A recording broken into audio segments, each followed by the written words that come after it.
भाई मैथ्स में फैक्टोरियल भी क्या गजब लेवल की चीज है। आप देखो, अगर मैं आपको बोलूं भाई 2 का फैक्टोरियल निकालोगे तो आप बोलोगे क्या मजा कर रहा है, 2 into 1 दैट इज 2।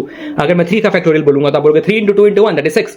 मैं बोलूंगा इसका फिजिकल सेंस क्या है, तो देखो बोलोगे आप मुझे कि भाई 3 फैक्टोरियल का मतलब होता है कि 3 डिफरेंट ऑब्जेक्ट्स को 3 लोगों के बीच में कैसे इस तरीके से बांटे कि मिनिमम सबको 1 मिले, तो that 3 into 2 into 1 that is 6। मैंने बोला वेरी गुड। मैं बोलूं अगर पूछो 0 फैक्टोरियल, तो आप बोलोगे सर हमको पता है 0 फैक्टोरियल का सिंपल फिजिकल सेंस ये है कि भाई 0 ऑब्जेक्ट्स को आप 0 लोगों के बीच में कैसे बांट सकते हो, जो कि एक ही तरीका की नहीं बांट सकते, दैट इज 1।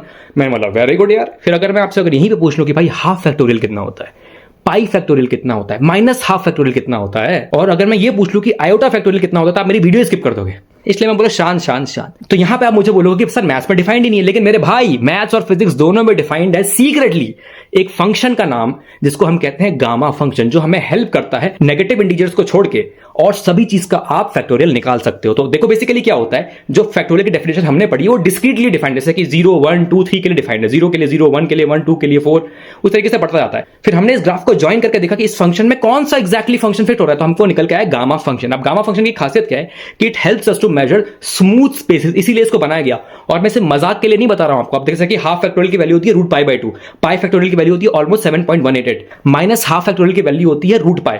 बस प्रॉब्लम ये है कि अगर आप -1 -2 नेगेटिव इंटीजर्स का फैक्टर निकालोगे तो वहां पे बेसिकली पोल्स आते हैं गामा फंक्शन के, वहां पे डिफाइंड नहीं होता है। और आप बोलोगे सर ये सब फालतू की बकवास में बताओ कहीं प्रैक्टिकली यूज आता है। अब जैसे कि प्रोबेबिलिटी में यूज आता है, it helps us to normalise the continuous distribution, और एआई मेल में it helps us to understand the uncertainties. आपकी ज्योमेट्री में हायर डायमेंशंस में ऑलरेडी यूज आ रहा है, और फाइनेंस में रिस्क और एक्सट्रीम कंडीशंस को मॉनिटर करने में भी यूज आता है मेरे भाई। तो मैथ्स में gamma function is like Sudarshan चक्र, इसको अंडर एस्टिमेट मत करना मेरे भाई, ठीक है। अब नेक्स्ट वीडियो में मिलते हैं। और ये चीज याद रखो कि जो चीज आपने पढ़ी नहीं है इसका मतलब ये नहीं कि एग्जिस्ट नहीं करती, क्या पता एग्जिस्ट हो रही हो और हम सब उसको ऑलरेडी यूज कर रहे हैं। हम सब लोग एआई एमएल यूज करते हैं, राइट। Gamma function